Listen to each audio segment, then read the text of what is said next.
ميمت كافيه من الكافيهات المميزه في بورسعيد، واحنا عملنا عنه ريفيو قبل كده، وجربت الحاجه من عندهم تاني بعد الفيديو اكتر من مره. انا بحب توليفه القهوه الاسبريسو اللي بيستخدموها، يعني بيعملوا سندوتشات للفطار بقالهم فتره. بعتوا لنا اكتر من صنف عشان نجربهم. الباكجينج بتاعهم حلو جدا. اول ساندوتش هو عيش بريتزل، الحشو بتاعه سلامي وجبنه وخس، بيجي مع كل ساندوتش شيبس، وهنا الساندوتش جاي معاه فلفل هالابينو تقريبا مع صوص سويت شيلي. العيش البريتزل ده المفروض يتسخن في الميكرويف على كلامهم، بس انا العيش كان بالنسبه لي فريش فما احتاجش ان انا اسخنه. الساندوتش حلو جدا فريش، والخامات كلها بريميوم كواليتي. تاني واحد كان توست في صوص رومي.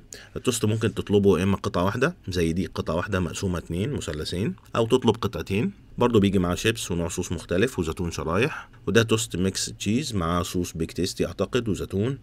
واخر ساندوتش عيش براون باجيت، الحشو بتاعه لحمه بارده. العيش فريش بس انا ما بحبش البراون باجيت ده، بس هو طبعا ليه ناسه، في ناس كتير بتحب العيش ده وتقريبا هو افضل للدايت.